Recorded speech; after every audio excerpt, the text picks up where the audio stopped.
আমাদের আশপাশের রাজ্য যারা হাম দো হামারা দো বাকি বঙ্গাল ভেজ দো এই নীতিতে চলে, তা দিয়ে তো পুরো বাংলা ভরে যায়। তাই জন্য এরকম তরতাজা যুবক, তার থেকে আমরা আশা করি যে পরিবার অন্তত 2টে সন্তান যেন সে বাঙালি জাতিকে উপহার দেয়। Always follow your wife's command, তার কারণ তা নইলে গৃহ শান্তি বজায় থাকে না।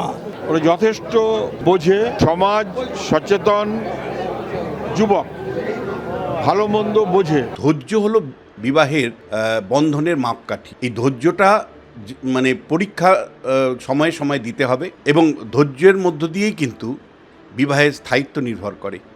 ও জানে খুব ভালোভাবে যে জীবনটাকে কীরমভাবে ব্যালেন্স করে সুখে শান্তিতে নিয়ে যেতে হবে। ওর জন্য শুভেচ্ছা রইল। আমি জানি শিবম ভালো ছেলে, তার জন্য আমি মুম্বাই থেকে উঠে এসেছি শুধু 8 ঘন্টায় প্রোগ্রামটা অ্যাটেন্ড করবো। বিবাহিত শিবমের ইন্ডিপেন্ডেন্ট বেঙ্গলের সাবস্ক্রাইবার আরও বেশি করে বাড়ুক, ওর যে সহজ সরল হাসি সেটা অমলিন থাকুক। এখন সংসারী জীবনে যদি সুখে শান্তিতে থাকতে হয় তাহলে গৃহপালিত স্বামী হয়ে থাকতে হবে। এবার এইটা অ্যাডজাস্ট করা একটু কঠিন। যে ব্যাচেলার লাইফ শেষ মানেই অনেক জীবনে অনেক কিছু শেষ হয়ে যাবে এরকমটা না, তবে উত্তর কম দিতে হবে আর কি, মানে ঠিক আছে ওপর ছাড়তে হবে। ঠিক আছে বললেই হবে। যে নিজে আমি অন্যের কাছ থেকে কি চাই সেটা না ভেবে অন্যে আমার কাছে কি চায় এটা তারা ভাববেন, এবং একে অন্যকে খুশি করার চেষ্টা করবেন, তাহলে দুজনে খুশি থাকবেন। দেখো, আমি যখন ঢুকলাম দেখলাম সেভাবে মুখটা চুন হয়ে আছে একদম। তো আমি বললাম কিরে, না করলেই নয়? বললো না দাদা, আর কোনো উপায় নেই। তাই ঠিক আছে, করে ফেল তাহলে। প্রথম বিয়ে আর প্রথম বৃষ্টি প্রথমই ভালো লাগে, তারপরে আস্তে আস্তে আর ভালো লাগে না। খুব ভালো লাগছে। ওর সাংসারিক জীবন খুব সুখের হোক, খুব ভালো থাকুক নিশ্চয়ই। খুব ভালো ছেলে, ওর ওয়াইফও ভালোই মেয়ে, তো আশা করবো ওদের আগামী জীবনটা খুব ভালো হোক, খুব সুখে থাকুক।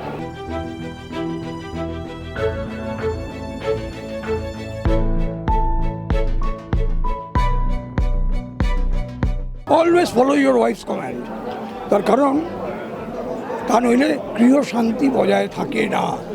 আর গৃহিণীরা সবচেয়ে ভালো বোঝে গৃহ কিভাবে চালাতে হয়।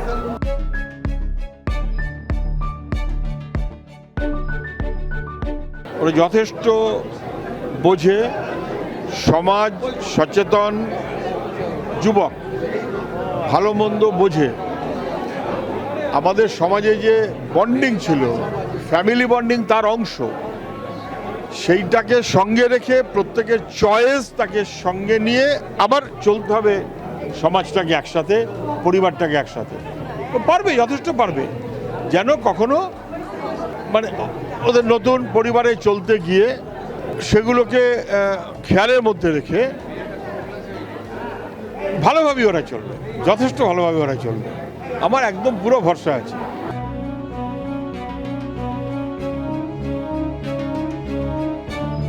খুব ভালো লাগছে, চাই খুব ভালো, মানে ওর সাংসারিক জীবন খুব সুখের হোক, খুব ভালো থাকুক নিশ্চয়ই। খুব ভালো ছেলে, ওর ওয়াইফও ভালোই মেয়ে, তো ওরা তো বাল্য বন্ধু। আশা করবো ওদের আগামী জীবনটা খুব ভালো হোক, খুব সুখে থাকুক, ভালো কাটুক সমস্ত পুরো জীবনটা। নতুন জীবন অবশ্যই অনেক অনেক শুভেচ্ছা থাকুক নতুন জীবনের জন্য, কিন্তু ওর সাবস্ক্রাইবার আরও বাড়ুক বিয়ের পর। অবিবাহিত শিবমের যে সাবস্ক্রাইবার বাড়ার গ্রোথ, বিবাহিত শিবমের ইন্ডিপেন্ডেন্ট বেঙ্গলের সাবস্ক্রাইবার আরও বেশি করে বাড়ুক। ওর যে সহজ সরল হাসি সেটা অমলিন থাকুক। যেভাবে সকলের সঙ্গে মিশে যাওয়ার যে এক অদ্ভুত ক্ষমতা, এই সরলতা বেঁচে থাকুক। যদিও মোটেও সরল নয়, তার মধ্যে দাঁড়িয়েও মানে ইউটিউবার হতে গেলে তো সরলতার পাশাপাশি এইটাও তো খুব জরুরি। সবটার মাঝখানে নতুন জীবনেও তার জনপ্রিয়তা অটুট থাকুক। সোশ্যাল মিডিয়ায় বাংলার মানুষের জন্য ডিজিটাল মাধ্যমে ও আরও বেশি করে কাজের মধ্য দিয়ে ছাপ ফেলুক, ক্রিয়েটিভিটি আরও বাড়ুক। আমি বিয়ে বাড়িতে যাই না, কারণ ওই পুরুষ থেকে বিয়ে আমি মানি না, সুতরাং আমার কোনো বিয়ে বাড়িতে যাওয়া হয় না। আমার বিয়ে নিশ্চয়ই মনে আছে, কিন্তু তারপরে আমি কোনো বিয়ে বাড়িতে আমাকে আমার স্ত্রী জিজ্ঞেস করলেন, তিনি ভিয়েতনামে আছেন, তিনি জিজ্ঞেস করলেন তুমি বিয়ে বাড়ি যাচ্ছ? বললাম দুপুরবেলা 12টার সময়। বললো সে কি মুসলমান নাকি? না, রেজিস্ট্রি ম্যারেজ। ও তাহলে তোমার যাওয়ার অসুবিধা নেই। জানে না, তার বিয়ে হচ্ছে এবং বিয়ে হয়ে গেছে, সে এক্ষুনি আংটি ফাংটি পরে নিয়েছে। এই তো প্রথমত যেটা বলতে চাই যে অশেষ শুভেচ্ছা, অশেষ শুভেচ্ছা। এবং আমাদের নতুন যে বোন যে ওর স্ত্রী হলো, ঠিক আছে, তাকেও শুভেচ্ছা, তাদের সাংসারিক জীবন সুখের হোক। আমি একটাই অ্যাডভাইস দেব যে নিজে আমি অন্যের কাছ থেকে কী চাই সেটা না ভেবে অন্যে আমার কাছে কী চাই এটা তারা ভাববেন এবং একে অন্যকে খুশি করার চেষ্টা করবেন, তাহলে দুজনে খুশি থাকবেন।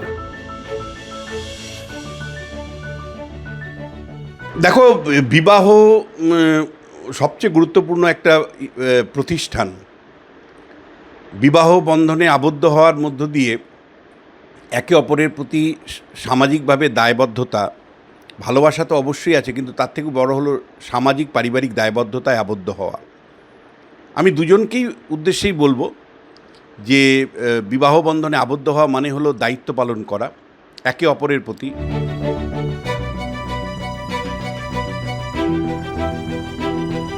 শিবমকে উপদেশ দেওয়ার কিছু নেই, ও সমস্ত রাজনৈতিক দলের কাছেই ও প্রিয়, তার মানে ও ব্যালেন্সটা করতে জানে। এইবার ওর আসল রাজনীতির খেলা যখন ও ওর নিজের ওয়াইফের সঙ্গে খেলাটা খেলতে যাবে। তো জীবনের ব্যালেন্সটা আমার মনে হয় শিবমের থেকে ভালো কেউ জানে না। আর এই এক ছাতার তলায় সিপিএম, কংগ্রেস, তৃণমূল, বিজেপি, দীপাঞ্জনের মতো ঠোঁটকাটা সব যখন এক জায়গায় রয়েছে, ও জানে খুব ভালোভাবে যে জীবনটাকে কীরমভাবে ব্যালেন্স করে সুখে শান্তিতে নিয়ে যেতে হবে। ওর জন্য শুভেচ্ছা রইল। আমি জানি শিবম ভালো ছেলে, তার জন্য আমি মুম্বাই থেকে উঠে এসেছি শুধু 8 ঘন্টায় প্রোগ্রামটা অ্যাটেন্ড করবো।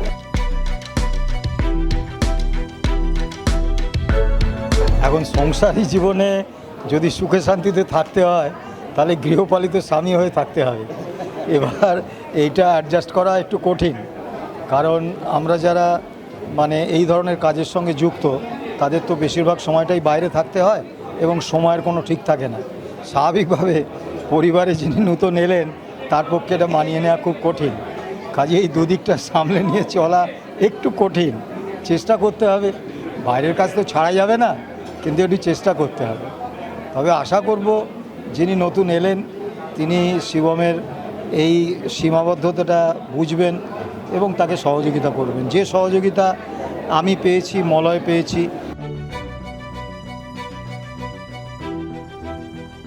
দেখো, আমি যখন ঢুকলাম দেখলাম শিবমের মুখটা চুন হয়ে আছে একদম।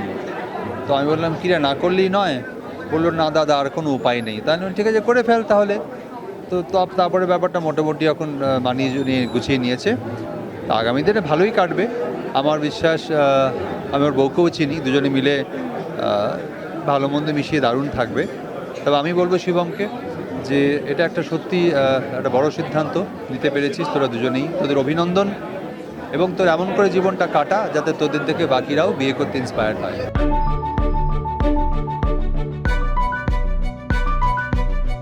ধৈর্য হলো বিবাহের বন্ধনের মাপকাঠি। এই ধৈর্যটা মানে পরীক্ষা সময়ে সময়ে দিতে হবে এবং ধৈর্যের মধ্য দিয়েই কিন্তু বিবাহের স্থায়িত্ব নির্ভর করে।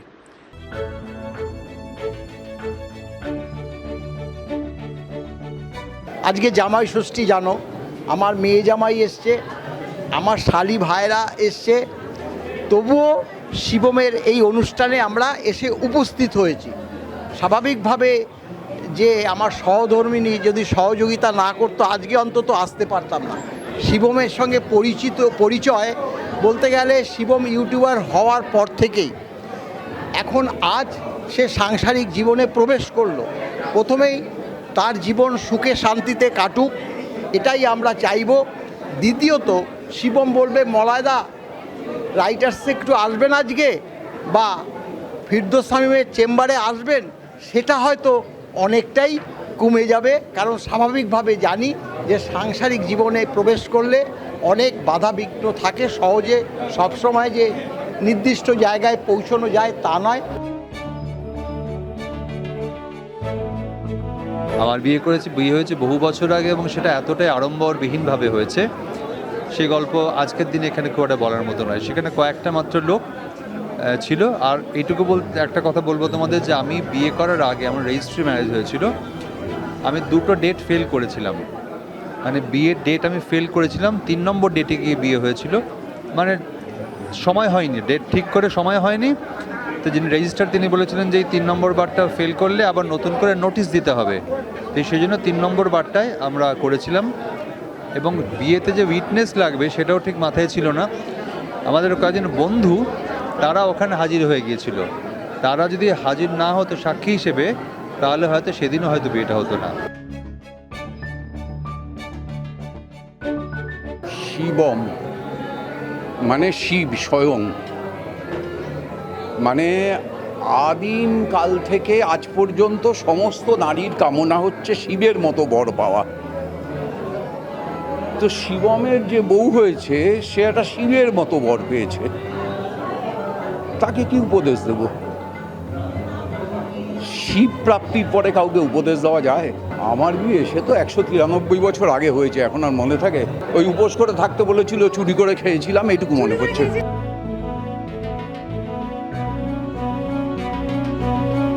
পশ্চিমবঙ্গে নারী প্রতি শিশুর জন্মহার 1.4। এটা যদি আমরা ন্যূনতম দ্বিসন্তান নীতির যে বিষয়টি, এটা যদি বাঙালিরা মাথায় না রাখে, তাহলে কিন্তু আমাদের আশপাশের রাজ্য যারা হামদো হামারাদো বাকি বঙ্গাল ভেজদো এই নীতিতে চলে, তা দিয়ে তো পুরো বাংলা ভরে যাচ্ছে। তাই জন্য যে কোনো বাঙালি যুবক, এরকম তরতাজা যুবক, তার থেকে আমরা আশা করি যে পরিবার অন্তত 2টে সন্তান যেন সে বাঙালি জাতিকে উপহার দেয়, এইটাই।